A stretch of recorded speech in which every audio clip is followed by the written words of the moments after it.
دا الله رب العالمین ډیر لوی احسان، ډیر لوی پیرزونه او ډیر لوی کرم په موږ او تاسو باندې دا وشو چې زموږ او تاسو په دې زندګۍ کې الله رب العالمین یو ځل بیا دقه عظیمه مبارکه د رحمتونو او د برکتونو نه ډکه میاشت رمضان المبارک راوسته. زما عزتمن ورونو، ډیر داسې زموږ وروڼه، ډیر زمونږ داسې دوستان، رشتہ داران او پیژنګلو خلک بو چې پروس کال موږ سره رمضان کې خو سخت کال نشته. نو تا د الله ډیر لوی احسان وشو. دې کې زمونږ څه کمال نشته، بلکې دا د رب لوی کرم او لوی احسان دی. او دا ولې وروڼو دا دومره ځای ویمه احسان دی، احسان دی او کرم دی د الله. اصل کې زمونږ او ستاسو د دې دنیا په دې مادیاتو کې او د دنیا په دې زندګۍ کې او د دنیا په دې خوشحالو او په دې ناسته پاسته او په ټیکه ټیکې دومره مشغول یو چې د دې میاشتې اندازې مقام او مرتبې موږ ته پته نه لګي چې دا کم مقام لري، کم مرتبه لري. ما تاسو ته په تېره جمعه ویلو چې موږ او تاسو غواړو لکه رمضان راغی او روژه راغله او دا د روژه بیا راغله او خبر هم نه یو اکثر چې نن یو کم دېرشمه ده او په دېرشمه ده. قسم په خدای د مشکات مبارک حدیث دی روجی میاشت به پخې 2 میاشتې پاتې وي چې رسول الله مبارک په مخکې د دې دعاګانې شروع کړې چې خدای پاکه دا خو د شوقت او د زبرګې میاشت راله، اوس خدای دا موږ د برکت وګرځي او موږ ورسې میاشت رمضان ته. ولې دا ډېره د برکتونو او د عظمتونو نه ډکه میاشت ده او د الله د قرب، د الله د نزدېکت یو لوی ذریعه ده. قسم په خدای کو موږ او تاسو د رمضان المبارک عظمت او برکت پته په حقیقت کې ولګېده، نو بیا به د رسول الله مبارک دغه حدیث کو زما په خیال زمونږ او ستاسو په کلک یقین او ایمان اوسب دی او بیا به وي چې رسول الله مبارک وی کو تاسو ته د رمضان المبارک د روحانی او د جسمانی فیدو او د برکاتو پته ولګېده. نو رب ته به دا سوال کوي هر وخت چې خدای پاکه د رمضان دا میاشت یو کال نه 2 کاله نه، خدایا چې څومره زما عمر دی دا ټول عمر خدای د روجې دا میاشت وګرځي. او که پته ولګېده، پته نه لګي، د عظمت پته نه لګي. او د هغې وجه دا ده چې تاسو ته مو وي چې تر څو موږ د دنیا دا محبت د زړه نه ویستې نه وي نو تا را دننه کېدل ګرانه ده د رمضان دا مقام او دا مرتبه. دا به راځي په دې باندې چې موږ نږدې شو علماو ته، مساجدو ته، رب ته را نږدې شو، پته او بیا په خپله باندې ولګي چې د رمضان المبارک څومره عظیم او مبارکه میاشت. قدم په قدم د الله رب العالمین د رحمتونو باران دی او دا سینه دی. والد صاحب رحمهم الله به یو خبره کوله، و یو باران دا د څاڅکي وي، یو د شیبو وي. د څاڅکو باران کې به ته خپل گزاران وکړي، خو د شیبو باران داسې وي چې هغې کې څاڅکي پسې څاڅکي وي او په 1 منټ او په 2 منټه کې به ستا هغه ټول وجود یې لوند کړي. د نورو ورځو اعمال په شان د باران د نری دی او د رمضان المبارک د میاشتې شان د رحمتونو په باران د شیبو دی چې بس قدم په قدم شیبه. لکه څنګه زمونږ د حدیث یو مستند کتاب دی، هغې کې لیکلی دي وی صوم النائم عبادتون، د روژهدار سړي خوب دا عبادت دی، وتنفسه تسبیح، او چې کله ته روژه پخلی روژه دی وي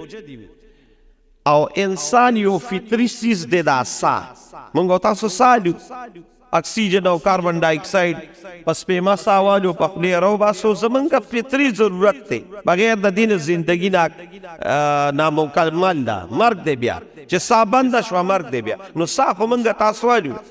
او نه په منګه پیګو خو رسول الله مبارک وی چې کله د روزدار روزوي قسم په خدای دا حدیثو کې راغلی دي نو وتنفسه تسبیح دا یو سا اغشتل او دا بار تروکل چې څنګه د سبحان الله ثواب دی او په یو سبحان الله او په الحمدلله او په الله اکبر تعالی کم ثواب درکې نو د روزدار سړي په دې حساب باندې عبدالرحیم مجلس صاحب الله ثواب ورکړي او د تسبیح ثواب ورکړي د تسبیح ستاپ اوس زمونږ دا ډاکټران وایي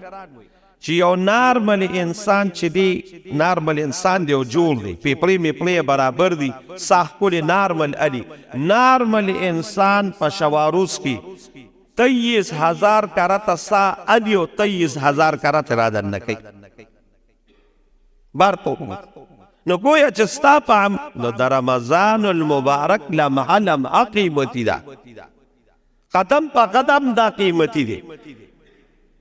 په تیره جمعه مې د رسول الله مبارک یو حدیث د شروع کړو د دې د وجې چې دا به رسول الله مبارک هم وي د روژې نه مخکې نو په هغې کې څه بعضې خبرې ما کړې یو خبرې ته دې ته را رسېدلو چې رسول الله مبارک وي اصل کې دا میاشت قیمتي کول دي په اعمالو باندې په اعمالو باندې چې اعمال پکې ته کې قیمتي په دې باندې نو دې وجې زموږ د علما وي چې د خلکو ته اعمال بیان کې با هغه اعمالو کې یو عمل رسول الله مبارک دوی چې دا و شهر المواسات دا میاشت قرآن خو دا میاشت یوازې د روجې هم ده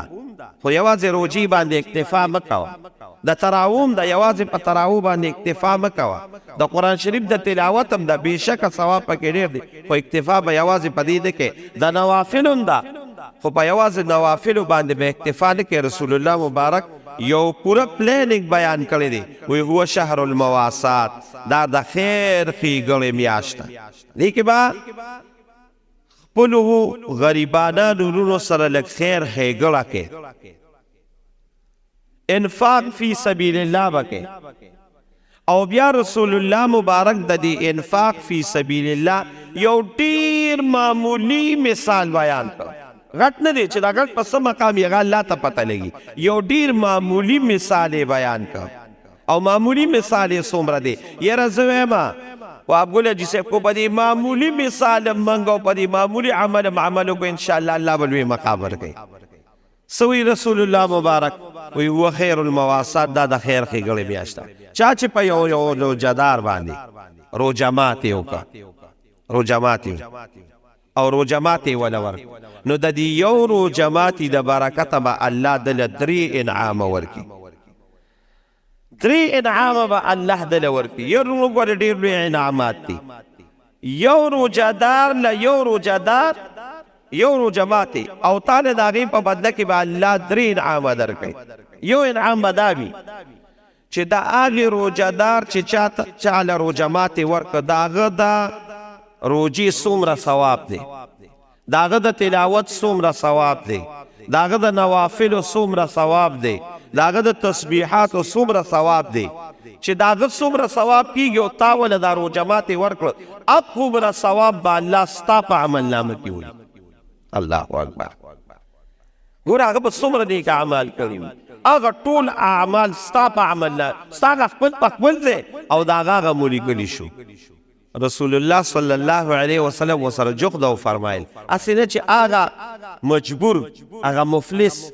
هغه غریب سړی په سره کې دونه وي چې دغه ما له روژه ماتې راکړه نو چې زما هغه څه هغه واغېشتل ما سره څه پاتې شو الله اکبر د رسول الله مبارک د مبارک ذهن نه او د مبارک عقل نه او د مبارک سوچ د زار او قربان شم رسول الله مبارک جوخ په دې حدیث کې ګورې دا ویلي دي چې ګورې د هغه د روژه ماتې چې د هغه څومره ثواب دی د اعمالو خو د ده په عملنامه کې ولې شو خو د هغه هغې کې به هېڅ کمې نه راځي د هغه هغه په خپل ځای په خپل ځای باندې نو یو انعام به الله دا درکړي چې د هغه څومره ثوابونه دي هغه به ستا په عمل د هغه هغې کې به هېڅ کمې نه وي دویم نمبر به الله څه چلو کړي دویم نمبر به الله دا چلو کړي چې ستا د زندګۍ د بلوغت نه راواله چې ته د کم وخت نه بالغ شوي د هغې نه راواله تر د مرګه پورې چې څومره والو ګناهونه دي د دقې یو روژه ماتې د برکته به الله د ټول ګناهونه ستا معاف رسول الله مبارک وی حدیث حواله مشکات مبارک. مشکات د غټ احادیث کتاب نشي کته. نو زه تاسو ته بار بار بعضې خبرې داسې کومه چې ستاسو د سوچ مطابق کوم. وګورئ د ریحانة الهند حضرت مولانا محمد ذکریا صاحب دغه فضائل اعمال په فضائل رمضان کې دا حدیث ده. دویم نمبر با الله دا چلو کو. دریم نمبر با الله څه چلو کی. الله اکبر. د دې یو رو جماعت د برکت به الله ستا دا سټ د جهنم د اور نخلاص. دا ډیر لوی مقام دی. دې لپاره هنن تاسو راغلی دا دومره سخته تیروي روجي نیسه دا سټ دا د یو رو جماعت د برکت. الله اکبر. رسول الله مبارک چې کله دوی صحابه ته چې وکتل د صحابه په مخ باندې د غم آثار رااله. نو رسول الله مبارک خو پیدا هغه ته پته ولګېده. وی ولې مرګورو خپای. وی یره جسمو کې د هر انسان دا وس نشته. موږ سره په خپله دومره څه نشته چې هر جماعت یې وکړو. ځان له څه پیدا کړو نو بل له بصور صحابه خپه شو. نو رسول الله مبارک ورته څه وی. دا د حدیثو هغه الفاظ دي. ګورئ زه تاسو ته د حدیثو نه بار خبره نه کوم. وګورئ دا حدیثو کې دي. رسول الله مبارک په دې خپلو امتیانو باندې په دې خپلو صحابو باندې په دې خپلو امت باندې ډېر مهربانه دی. ډېر غمخوار دی. دا الله په قرآن کې وی لقد جاءکم رسول من انفسکم عزیز علیه ما عنتم حریص علیکم بالمؤمنین رؤوف. نبی علیہ السلام باندې ډیره مشکل رااله. ډیر به خپو چې کله به په امت مشکل راغی. په خپل ځان نه په امت په مشکل راغی. رسول الله مبارک ورته وی ما ته وګورئ دا خبره لږ د زړه په غوږ واورئ او د زړه په غوږونو واورئ. رسول الله مبارک وی دا په دې نه ده چې ته دې وله یو وخت پوره خوراک ورکړي روټۍ ورکړي سالن ورکړي نور څه ورکړي. دا په دې نه ده. دا درې واړه اعمال دا درې واړه انعام به تا له الله په دین درکړي چې تا په یو روژهدار باندې یو ګوټ نسي او یو ګوټ اوبه م وڅښلې. په دې به م الله درکړي. یو کجوره دې م پې وخوړه. یاره نو دا اندازه د دې سوچ او فکر ولګوئ چې په یو ګوټ او په یو کجور او په یو ګوټ نسي باندې دا انعام دی چې تا یو د روژهدار د 2-3 ورځې راشن برابر د یو روژهدار دی د 10 ورځو راشن برابر کړ. د یو روژهدار دی د میاشتې راشن برابر کړ. یو روژهدار له یو ټیملي غوړي واخیستل. یو روژهدار مسلمان له دی یو تروړه اوړه واخیستل چې کم مقام باندې درکړي. دا د دې میاشتې د برکت دی. دا د دې روژې برکت دی چې الله په یو یو کوټي کوټي شیز باندې تعالی دومره لوی انعام درکړي دومره لوی مقام درکړي. او دا ګورې الله رب العالمین د دې امت خاصیت ګرځولی دی. مخکیني امتونو کې داسې نو. مخکیني امتونو باندې ډېره سختي ورو. دا خو د رسول الله مبارک شان دی او مقام دی چې د هغه د برکته الله دې امت سره ډېر احسانات کړي دي ډېرې پیرزونې کړي دي. او بیا خصوصا په دې روژه کې ابو هریره رضی الله تعالی عنه رسول الله مبارک یو ځل ناست او مونږ ته وی چې ډېر خوش قسمته امت یې چې الله زمون په ما په امت کې پیدا کړی. لوی مقام او لوی مرتبه الله درکړې ده. روژې په مخکیني قومونو باندې دا الله په قرآن کې وایي یا ایها الذین آمنوا کتب علیکم الصیام کما کتب علی الذین من قبلکم لعلکم تتقون. ای د ایمان خاوندانو په تاسو باندې روژې فرض شوي او نه یریږئ. ګورئ دا روژې یوازې په تاسو نه ستاسو د مخکې چې څومره امتونو پیغمبران تیر شوي دي په ټولو مې فرض کړی ده. یاره دا زه بعضې وخت وایم چې دا الله دې زه د بندګانو سره د رسول الله د امت سره څومره مینه ده. چونکې اوس تاسو هر عوام خلک خو چې کوم طالبان دي او علما دي دا په دې خبره باندې پیږي چې الله څومره د مینې او د محبت او د تسلی په انداز باندې موږ باندې د دې روژې دا حکم راوستی دی. لومبي وایي یا ایها الذین آمنو ای د ایمان خاوندانو په تاسو روژه فرض شوه. څنګه چې په مخکو قومونو باندې دا اوس الله موږ له ډاډ راکوي. دا ډاډ راکوي ګوره په یو سړي ته ویې لکه ته په دې لاره ځه او په هغې لاره څوک تلي نه وي مخکې هغه ته ډېره ګرانې هغه ته ډېره مشکلې خو که ته یو سړي ته ویې لکه په دې لاره ځه په دې سهار هم خلک ځي او ماښام هم ځي هر ټیم په دې لاره باندې خلک روان دي دی به پې په ډاډه باندې ورځي دقه شان الله موږ ته وایي دا د روژې دا لار ده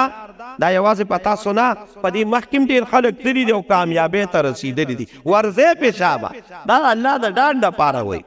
نو الله وی روجه خو مخکې قومونو باندې فرض وه په تاسو هم فرض شوه نو رسول الله مبارک هم وی په تاسو هم فرض ده په مخکینو فرض ده خو ستاسو د مخکیني قومونو په منځ کې یو 15 خصوصیات الله دې امت له ورکړي دا 15 خصوصیات الله مخکینی امت له نه دي ورکړي دا صرف دې امت لري په هغې کې لومبۍ خاصیت رسول الله مبارک دا بیان کړ چې د روژهدار د خولې نه چې کومه بدبوی ځي دغه بدبو په الله باندې د مشکو او د عنبرو نه زیاته خوږه لګي خبره باندې تاسو به یوم ګوره ورونو د انسان څه بعضې څیزونه هغه طبیعي دي دوی ورته نیچرل وایي نیچرل طبیعي دي لکه طبیعي څنګه ما ته وګورئ طبیعي داسې چې په ما لوږه راځي دا زما طبیعي جابت دی په ما تنده راځي په ما یخني راځي په ما ګرمي راځي وغیره وغیره د انسان طبیعت دی غصه راځي نور د انسان طبیعیات دي دغه شان د انسان په دې طبیعیاتو کې عبدالرحیم حاجي صاحب یو طبیعي ضرورت د ده دا دی چې کله د ده دا معده خالي شي نو د ده د دې معدې د وجې یو بلاس په دې خولې باندې راوځي دا د انسان یو طبیعي څیز دی او چې د چا معده دا زیاته مضبوطه وي نو د هغه زیات بلاس راوځي لکه مثال به راته ده ووایم دا کوم چې واده کړي دي دوی ته پته لګي اولاد د بچي دي د دې ماشوم دا معده زموږ دا ډاکټران وایي دا ډېره مضبوطه وي دا طاقتوره وي نو تا چې کله اوږې شي نو دا اوسار دا ماشوم راپاسي نو د دې خولې نه بدبوی رواني دا ولې د ده معده هغه خالي ده نو چې کله معده خالي شوه نو د هغې اثر په دې خولې باندې راځي نو روژه کې د انسان معده خو زه د دې 10 11 12 پورې وي ټکه وي خو ډاکټرانو وایي چې 8 ګنټې 6 ګنټې پس خوراک ازمیږي نو د دې نه پس دا معده چې تشه شي نو د خولې نه بدبوی ځي اوس دا یو طبیعي څیز دی او طبیعي څیز کې دا هم داخل دی چې بدبو په انسان باندې بده لګي بدو په انسان باندې بده لګي طبیعي څیز دی خو دغه کمې خورې نه چې ستا بدبو روانه ده دا په الله د مشکو او د عنبرو نه زیاته مشکو دا په دې خوشبو کې د ټولو نه اعلی خوشبو ده او کم ځای وي تاسو ته دا پته لګي دغه مشک کم ځای وي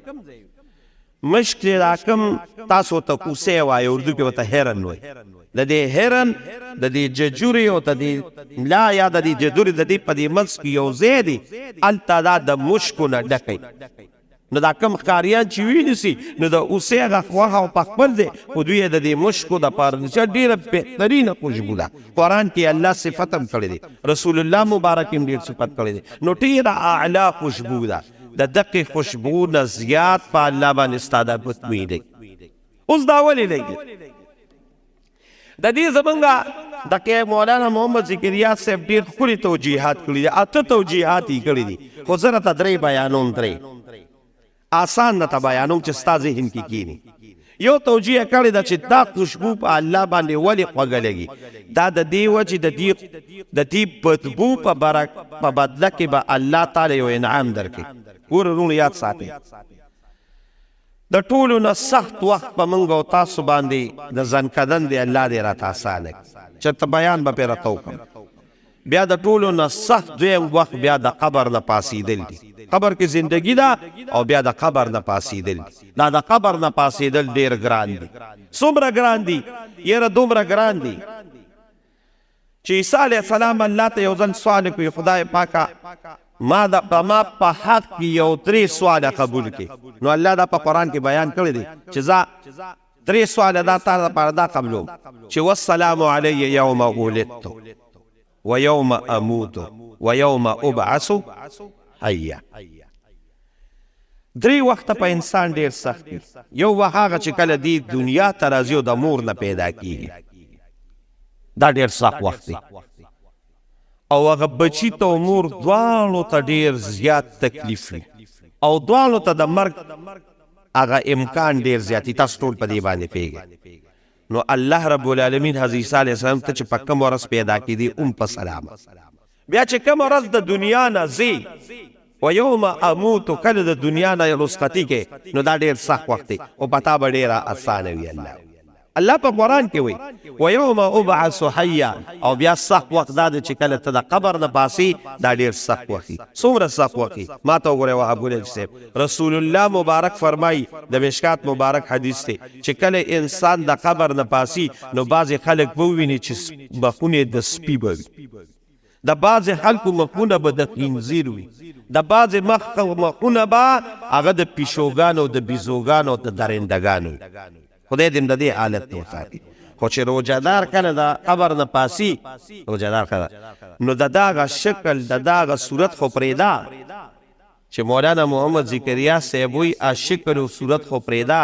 د ده د دې خولې نه به د دې روجې د برکت داسې خوشبو روانې چې تمام محشر میدان به یې معطر کړي وي. دا به د هغې بدبو الله تعالی جزا درکوي، انعام به درکوي. او دویم نمبر رسول الله صلی الله علیه وسلم چې دا د بدبو دغه کړي، نو علما وایي د دې دویم مقصد دا دی چې بیا د حشر په میدان کې ودرېدل دي. نو د حشر میدان کې خو ودرېدل ډېر زیات ګران دي. څومره ګران دي؟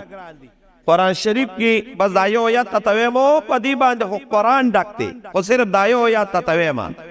چې د محشر په میدان کې کله ته ودرېږي، نو څه کیفیت به یوم یجعل الولدان وایو بس شیبا، او بیا پسې السماء منفطر بی، د زرو کالو بوډا، د زرو کالو بوډا. دا څنګه ډېر عمر وي چې د روڼي ماشوم یې، د روڼي ماشوم په قرآن کې الله وایي، او د باندې د قیامت ورځ راغله، نو د قیامت دا ورځ دومره سخته ده چې دقه د روڼي ماشوم نه به د زرو کالو بوډا جوړ شي. دا الله په قرآن د زرو کالو بوډا، دا ډېره سخته ورځ ده. خو په روجهدار سړي به دومره اسانه وي چې د ده د دې خولې نه به داسې خوشبو روانې چې د محشر میدان به یې ټول معطر کړي. دا ډېر خسته توجیه ګهت دی. خو مولانا محمد ذکریا صاحب چې د آخري توجیه کړې ده که نه، نو عبدالرحیم صاحب د هغه بیخ دا توجیه لږه واوره. وی دا بدبو چې الله یاده کړه چې ما باندې د مشکو او د عنبرو نه زیاته خوږه لګي، نو دا د باب د امر د محبت سره تعلق دی. د باب د امر د محبت سره تعلق دی. څنګه؟ ما ته وګورئ، دی دنیا کې موږ دا مجازي عاشقان وینو. دا تاسو چې ورته عاشق دړی وایو، د پایو د عاشقان چې چلې چا سره مینه محبت راله، ښځې سره وغیره جینۍ سره، نو دا د دنیا د مجازي مجنونان او عاشقان دا بیا په دې نه وي، په غرمه نه وي، په یخه نه وي، په ګرمه نه وي، شپې ته نه ګوري، ورځ ته نه ګوري، بس د هغې لیلا هر څه پې خواږه دی. د لیلا هر څه پې خواږه دی. څومره خواږه لګي؟ په دې عربۍ کې یو داسې شعر شان دی، وی ولقد امر علی الدیار دیار لیلا اقبل ذا الجدار و ذا الجدار. وی مجنون د لیلا په کوڅو کې ګرځېده، نو قبل ذا الجدار و ذا الجدار. جدار وی دیوال ته، وی کله به دیوال ښکلو، کله به اونه ښکلوله، کله به یې غزمکه ښکلوله. خلکو ورته یې رشارت مجنون ویلی دی. دیوال کې څه دي؟ اونه کې څه ده؟ دی بوټو کې څه دي؟ دا ولې ښکلې؟ وی وما حق الجدار شهاب د قلبي. وی زما دی اونو سره، دی بوټو سره، دی دیوالونو سره کار نشته. وی څه ځانه دی کار دی؟ وی دې سره مې کار دی چې په دې دیوالونو، په دې اونو، په دې بوټو د لیلا سترګې لګېدلې، ځکه مې دې څیزونو سره محبت دی. ما ته وګورئ، اوس راوړی دی په ما ته. تاسو د الله په ذات یقینو کې حضرت شیخ صاحب لیکلی دی چې دا روجه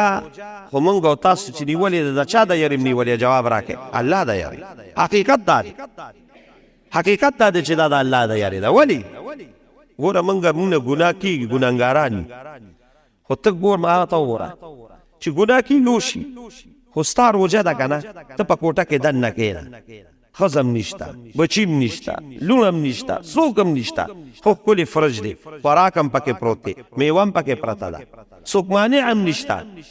خو ته هغې میوې ته ګورې قدرې نه، ته هغې اوبو ته ګورې قدرې نه. ولې؟ ته دا وې چې زما رب مات. دا د ټولو نه لوی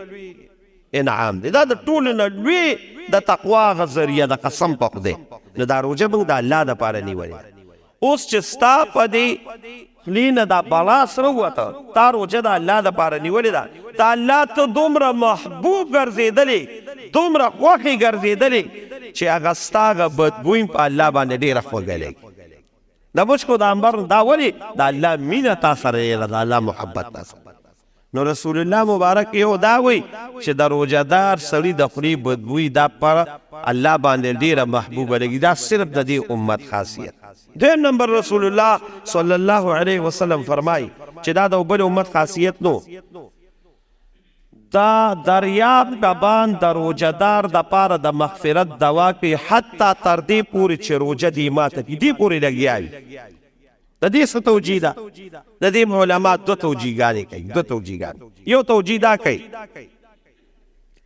چې رسول الله مبارک فرمایي چې کله یو انسان د الله اطاعت شروع کړي، بندگی شروع کړي، د الله خبره منل شروع کړي، یاره دا بنده الله ته ډېر محبوب شي، ډېر خوښ شي. نو الله رب العالمین دا په مشکات مبارک کې حدیث دی، جبریل ته وایي، جبریل وایي یاره د عبدالرحیم حاجي صاحب زما ډېر خوښ دی، دا ابوالحاجي حاجي صاحب زما ډېر خوښ دی، دا فلانکې زما ډېر خوښ دی، ځکه دی زما خبره مني. نو جبریل علیه السلام ته چې هغه ووایي، نو جبریل علیه السلام راشي او کمې دا عرش فرشتي دي هغوی ته وایي ګوره پلانکي سره د الله ډېره مینه ده، پلانکي دګري سره د الله ډېره مینه ده. نو د عرش هغه فرشتې د کرامن کاتبین فرشتو ته وایي پلانکي سره ګوره د الله ډېره مینه ته هم ورسره کوه. نو دا نورې فرشتې د ځمکې فرشتو ته وایي. نو د ځمکې دا فرشتې راپاسي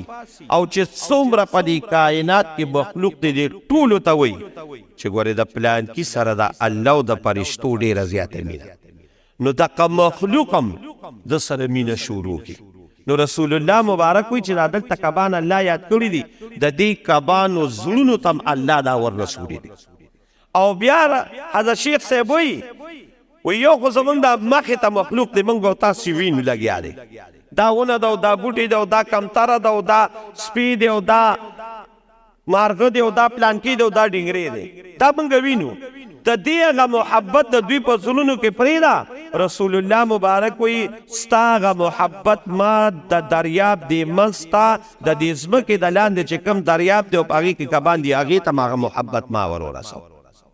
مقصد دا دی چې دا روژهدار له دا کبان دعا کوي، نو نور مخلوق خو پرېږده هغه خو په طریقې اولیاء کوي، حتی چې د دریاب هغه کبان هم ولې د مغفرت دعا کوي. دا د دې امت خاصیت دی. دریم نمبر رسول الله صلی الله علیه وسلم فرمایي چې جنت روزانه چې کله د رمضان لومبۍ ورځ شروع شي، دا جنت خوبصورتي شروع شي، خوبصورتوالی شروع شي او خوبصورتیږي ورځ تر ورځه. جنت الله ته وایي څه چل دی؟ ما ته وګورئ. الله ورته وایي زما بندګان را روان دي، په ځان یې سختي تېرې کړي دي، په ځان یې لوږې تېرې کړي دي، زما حکم یې منلی، تاسو روزانه خشته کېږئ. نو جنت د دوی دپاره روزانه خشته کېږي. اوس په تا ته ویته ده، نو د دې یو مثال وره، یو مثال یې وره. ځکه نوې مېلمانه به جنت ته روان دي. ما ته وګورئ، تاسو ټول زموږ د دې معاشرې خلک دی او زموږ په دې معاشره کې چې کله یو هلک واده کوي، یو هلک واده کوي، نو دغه جینۍ د راتلو نه مخکې څه چلو کړي؟ اول کور جوړ کړي، بیا په کور کې یو خشته کوټه برابر کړي،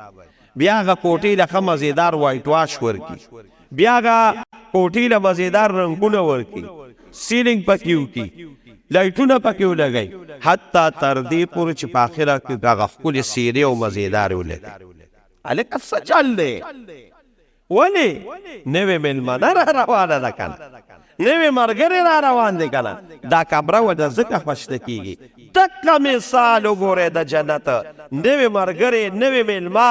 نوې د الله بنده را روان دی، نو جنت ورته روزانه خشته کېږي. دا د دې امت خاصیت. او څلورم نمبر رسول الله مبارک وی چې په دې میاشت کې الله رب العالمین دا د دې امت خاصیت دی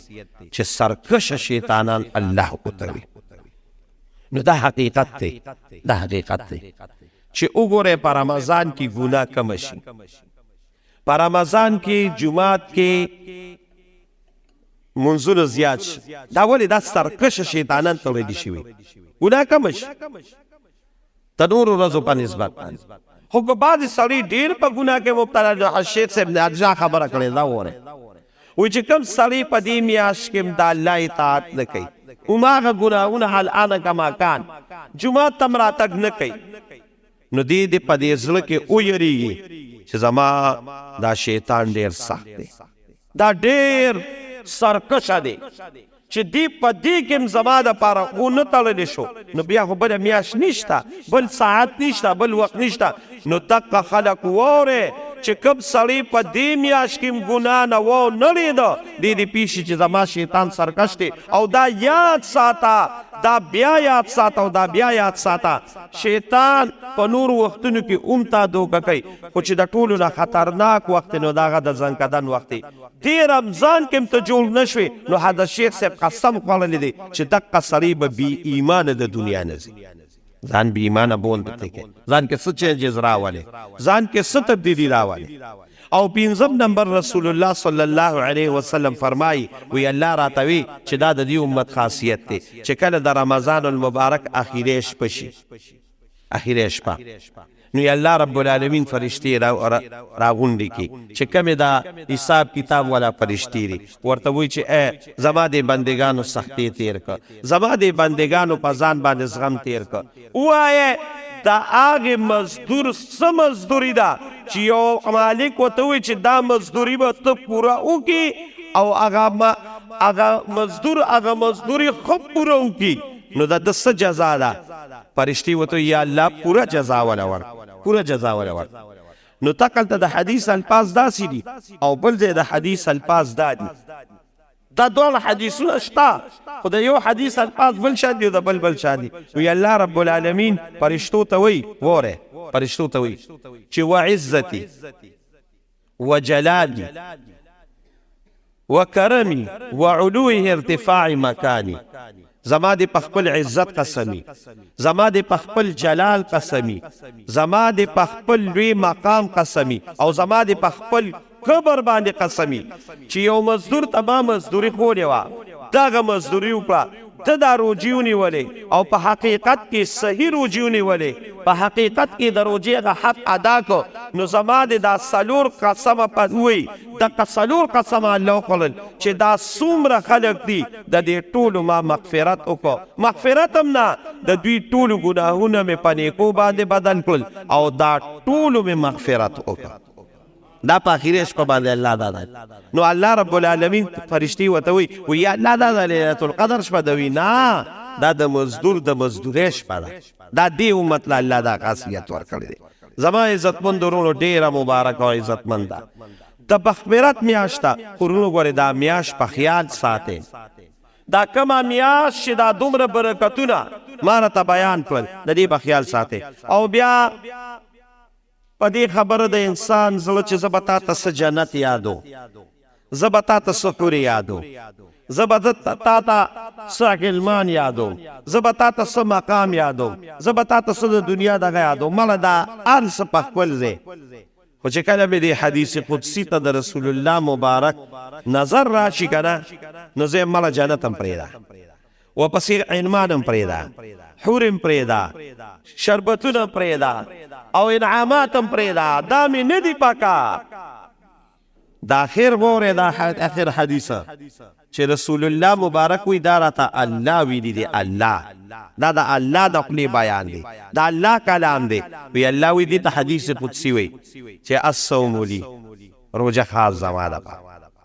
وانا اجزي به، وفي روایت وانا اجزا به، د دې جزا به م زه ورکوم او د دې جزا څه شي دی هغه راته وی. الصوم لی، روژه خاص زما دپاره، نو زموږ ټول عبادت د الله دپاره دی. تاسو چې اوس د جمعې مونځ له راغلی د چا دپاره راغلی؟ جواب راکئ، الله دپاره. دا سار موس شم کړی د چا لپاره هم کړی دی الله لپاره دا قرباني کوي د چا لپاره کوي ان صلاتي ونسكي ومحياي ومماتي لله شاباس لله موږ ټول د الله لپاره نو تلته الله د دې روجې دا تخصیص ولې وکړه مبوس جزا به الله ورکوي به الله دا نور به ورکوي الله ولې د روجې دا به زه ورکوم ما ته وګورئ زمونږ دا علما وایي ډېره ښکلې توجیه وخت کم دی دې د وجې راته مختصر بیانو چې د مونځ هغه جزا به الله موږ له راکړي خدای دې راکړي ته امین ووایه د صدقو دا جزا به الله موږ له راکړي الله دې راکړي د دې تسبیحاتو دا جزا به الله موږ له راکړي به بالکل خو دقه به په یو بل انداز یو د روجې دا به په بل انداز مثال یې وایه مثال بیا راته داسې ویم ستاسو ذهن مطابق چې د پاکستان کې بعضې انعامات یې خلک یې ورکوي نو بعضې انعام د ویلش کونسل ناظم ورکي نو ای ناظم دی مرتبه شته بعضې کس ته انعام به دا وویمه چې د چارصدي کم ډي سي دی او اے سي دی د ټولې چارصدي مشري هغه ورکي او بعضې له انعام گورنر ورکي یا وزیر اعلی ورکي او بعض انعام داسې وي چې هغه په پاکستان کې ورکوي نو هغې دپاره یو خاص سټیټ جوړ شي یو خاص فنکشن جوړ شي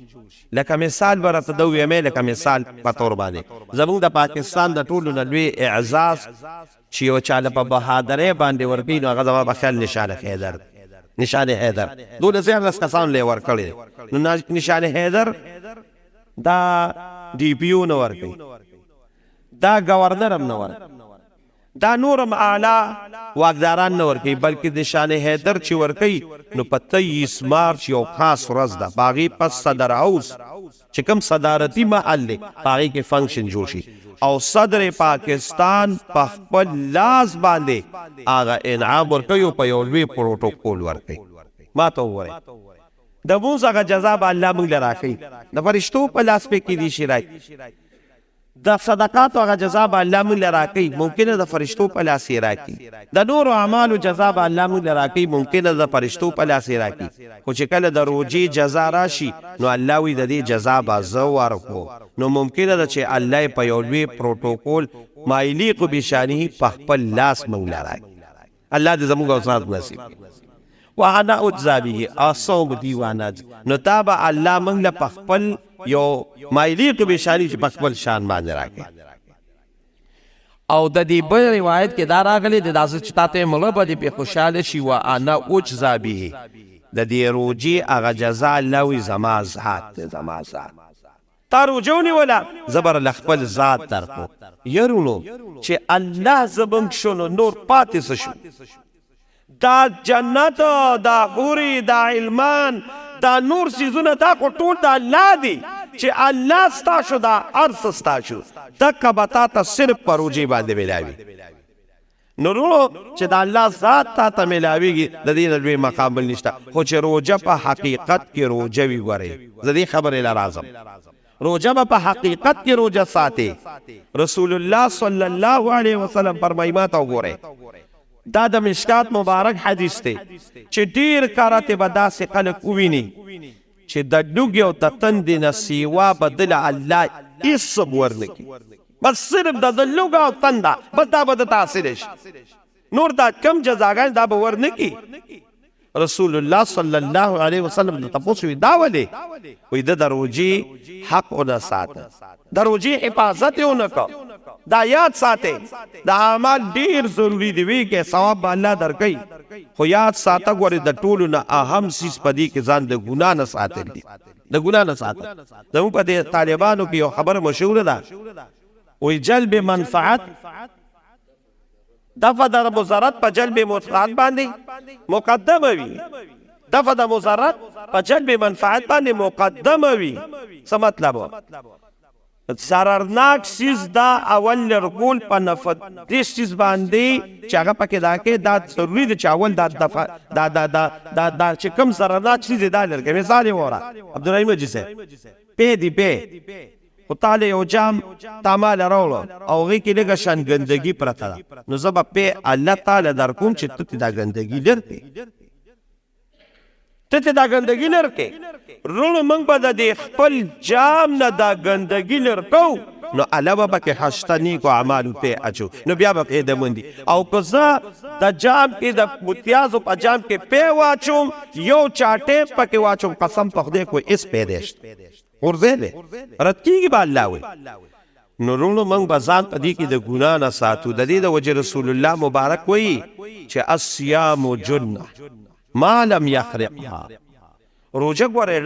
ډال ماته نه نشي ماته نه نشي روجه ډال دی د څه نه د شیطان نه ډال دی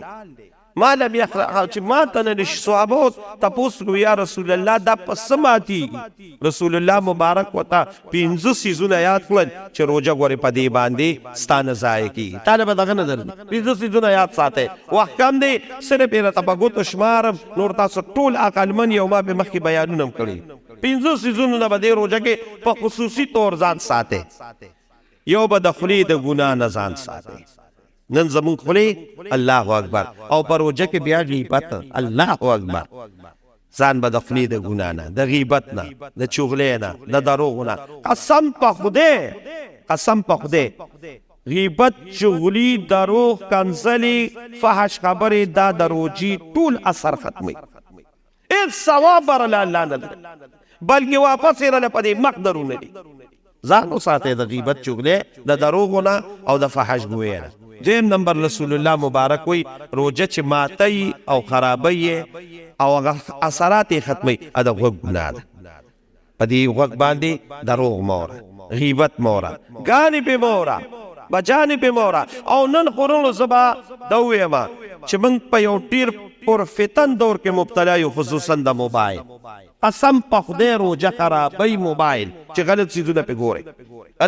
پې ګورې روجه له بالکل هغه کم هغه اثرات دي او کم هغه ثوابونه دي او کم پتا الله رله ځان درکوي والله العظیم ځان خو پرېږده چې د الله به رله خپل قهر درکوي نو ځان د غوږونو د ګناه دریم نمبر د سترګو ګناه دا روجه خرابوي نن د سترګو ګناه وګوره نور کو ته د ښځو نه هم ځان وساتې ما ته تو یې موبایل خو دې کړ نو کوشش کوئ چې موبایل نه ځان ساتئ د سترګو د ګناه نه خو داسې یو بازارونه کوشش وکوئ مزه یو سړي انسان ضرورت دی بیا نه خبره ده خو د سترګو د ګناه نه ځان ساتئ نو دریم نمبر چې کومه روجه خرابوي هغه د سترګو ګناه خرابوي او څلورم نمبر د لاس ګناه تاسو ټول په هغې باندې پوهېږئ او پنځم نمبر رسول الله مبارک فرمایل چې حرام خوراک دا روجه او برباد کوي حرام سکاک دا روجه تباہ و برباد کوي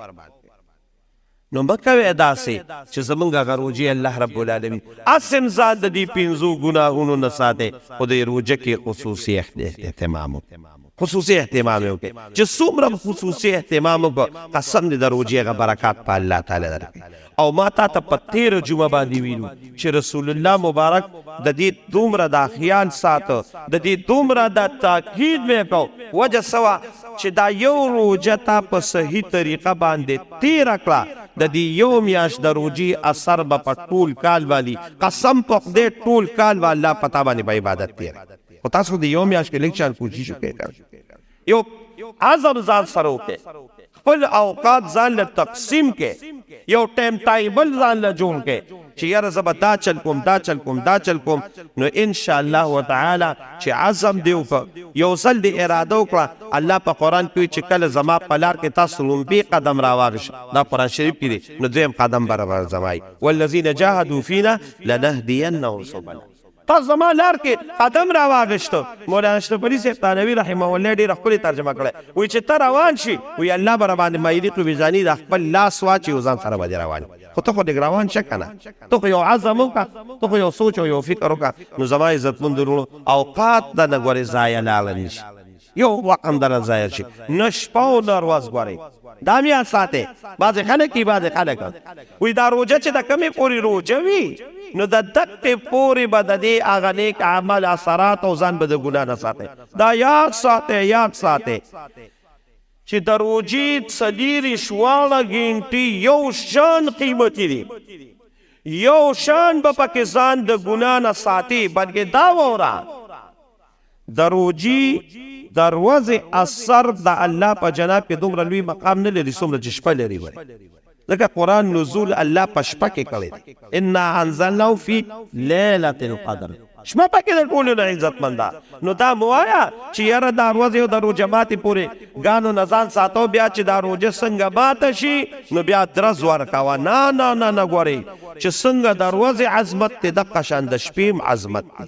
یو لمحه ګورې د عظمت نه ډکه ده. نو ته مهرباني وکړې چې څنګه د ورځې مقام دی دقه شان د شپې مقام دی، دقه شان د شپې مرتبه ده. داسې د شپې هغه ثوابونه دي او هغه لویلي مقامونه او لویلي انعامات دي. نو دا به نه وایي چې د ورځې پکې داسې چل دی او د شپې پکې دا چل کوه. قیمتي کې او خصوصا مختصر راته ویمه انشاءالله په دې به راته بیانات هم شي چې په روژه کې د څلورو څیزونو ډېر اهتمام وکړو، ډېر کوشش وکړئ او ډېر کوئ. یو دا چې د دعا اهتمام کوي او خصوصا دعا کمه. رسول الله مبارک ویلي په روژه کې د څلورو څیزونو ډېر اهتمام وکړئ. دو باندې زه ډېر زیات خوشحالیږم او دوه ستا دپاره ډېر فایدهمند دي. د هغې نه ستا مخلص نشته، خلاصي نشته. د جهنم نه پناه غواړې، د جهنم نه پناه او د جنت سوال کوي. دا رسول الله مبارک وي. الله دې مونږ او تاسو ټول د جهنم نه وساتي او الله رب العالمین دې په خپل فضل او رحم زموږ او ستاسو د جنت هغه اعلی مقامات نصیب کړي. او خصوصا بیا د روژه ماتي په ټیم، روژه ماتي ټیم کې انشاءالله دعا باندې بیان به وشي چې دا ډېر قیمتي او ډېر ښکلی وخت دی. دغه وخت کې دعا الله رب العالمین قبلوي. نو یو د دعا او خصوصا دغه دعاګانې ډېرې کوي. او دویم نمبر چې رسول الله مبارک وي الله وي چې زه پې ډېر زیات خوشحالیږم نو هغه د لا اله الا الله ویل په روژه کې ډېر لا اله الا الله، لا اله الا الله، بلکې ځان له عدد جوړ کړي. دا زموږ د علماو یو اصطلاح ده، عدد. او یا زره عدد دی، ما په مخکې بیان کړی دی، بیا به هم پې وکړو چې او یا زره د لا اله الا الله ووې نو الله رب العالمین به د دې انسان بخښنه کوي، مغفرت دی کوي. خو د پلار دپاره دې وي، د پلار به د الله چې مسلمان وي، ګناهګار وي او مسلمان وي، بخښنه به یې کوي. خو د مور ځان له درې څلور عدده جوړ کړې، ځان دپاره هم جوړ کړه، د خپل مور او پلار دپاره هم جوړ کړه، د خپل اولاد دپاره هم. نو یو د لا اله الا الله الله پې ډېر خوشحالي. او دویم نمبر استغفار، بخښنه د الله نه ډېر غواړي. یاره الله وی په دې زه ډېر خوشحالیږم او خصوصا روژه کې نو استغفار ډېر وایي. استغفار مطلب دا چې ځان د ګناهونو نه توبه وباسه او په دې خپلې ډېر او بیا خصوصا په کوم وخت کې استغفار ډېر وایه؟ خصوصا د پیشمني په وخت کې. د پیشمني په وخت کې په استغفار الله ډېر خوشحالیږي. بلکې الله دا وایي ما ته وګورئ، وی زما نیکان، زما بزرگان، ما ته محبوبین، زما چې ورسره مینه ده کوم بندګانو سره. دا په قرآن کې الله وایي. هغه څوک دي؟ وبالاسحار هم یستغفرون. هغه خلک چې د پیشمني په وخت کې ما ته استغفار وایي. دا زما ډېر خوښ دي، دا زما نیکان بندګان دي، دا زما مقربین دي، دا ما ته نږدې دي. الله وایي نو د پیشمني په وخت کې کم از کم 100 کرتې 200 کرتې او په 300 کرتې یو استغفار نو دا به ډېر زیات بهتر وي. خپل اوقات به قیمتي کو، پته نه لګي بل رمضان به کم ځای وي او څنګه به وي، هېڅ پته نه لګي. دا د یو الله موقع راکړې ده، راځئ چې د دې موقع نه فایده والو او خپل رب ته ځان ورنږدې کړو، خپل رب راضي کړو. رب العالمین دې د روژې دا میاشت په موږ او تاسو په خیر او عافیت د عبادت نه ډکه تېره کړي. دعا کوئ الله زموږ په حال باندې رحم وکړي، الله زموږ ګناهونه معاف کړي، الله را باندې دا روژه په خیر او عافیت او د عبادت نه ډکه تېره کړي. څومره اعمال چې پکې اوسه پورې چا کړي دي الله دې دام قبول کړي، او بیا چې کوم اعمال کوو الله دې هغه هم قبول کړي. الله دې د دې لمحه او لمحه او لحظه لحظه په عبادت باندې تېره کړي. او خصوصا الله دې پکې د ګناه نه وساتي. خدای دې د سترګو د ګناه نه پکې وساتي، الله دې د غوږونو ګناه، الله دې د خولې ګناه، الله دې د زړه د ګناه، الله د بدن هر اندام هم د ګناه نه پکې بچ کړي. یا الله ته زموږ د ټولو نه راضي شي، زموږ خدای په حال باندې رحم وکړي. څومره بیماران چې دي کورونو کې دي، اسپتالونو کې دي، نارینه دي زنانه دي، د روژې ډېره عظیمه میاشت ده. ټولو بیمارانو ته دعا کوي الله ټولو له صحت ورکړي. خصوصا زموږ ایران ګل حاجي صاحب بیمار دی او خصوصي ورته دعا کوي الله له صحت ورکړي. نور په دې مجلس کې به ډېر بیماران ناسي، الله دې ټولو له صحت او عافیت ورکړي. څومره مردگان د اسلام وفات دي الله دې ټولو مغفرت نصیب کړي. الله الله دې ټولو قبرونو د جنت د باغچونو باغچو ګرځي. څومره قرضداران دي الله دې د قرض نه خلاص کړي. څومره بې اولاد دي د بې اولاد لپاره خصوصي دعا وکړي الله ول نیک عمل اولاد ورکړي او د چا اولادونه یې دا دې الله نیکان عالمان صالحان لوي کړي. جامع مسجد حلیم آباد ته څومره مونځګزار راغلي دي الله دې هر قدم پته نیکۍ کې واچي. زمونږ د اسد صاحب والد صاحب عبدالرحیم صاحب هم راغلي د دوی یو ورور دی هغوی هم راغلي دي خصوصي دعا راته وکړي. نور هم ورسره ملګري راغلي دي دوستان ټولو ته دعا وکړي کو میلمانه دي او قربانه دي او کو خدایا جامع مسجد حلیم آباد ته قدم راغی شي خدای پاک ته له دنیا او د آخرت خیر ورکړي او سید ظلم را دونه دي صحاجتونه دي سی ضرورتونه دي الله د پټو خزانونه برابر کړي الله د پټو خزانونه برابر کړي. رب کریم زموږ د ټولو ناراضي شي او دا دعا کوي چې الله د فلسطین د مسلمانانو مدد وکړي الله نصرت وکړي او د یهود او د هغوی چې کوم حواریین دي الله تباه او برباد کړي الله یې نیست او نابود کړي الله یې د مخ د ځمکې نه نوم ختم یا الله یا الله ته زموږ د ټولو ناراضي شي او زموږ د اعمال د خپل رضا لوی سبب وګرځي. اوس هم څومره دعاګانې کړو خدای دا قبولې کړي او بیا کومې دعاګانې کوو الله هغه هم قبولې کړي برحمتک یا ارحم الراحمین.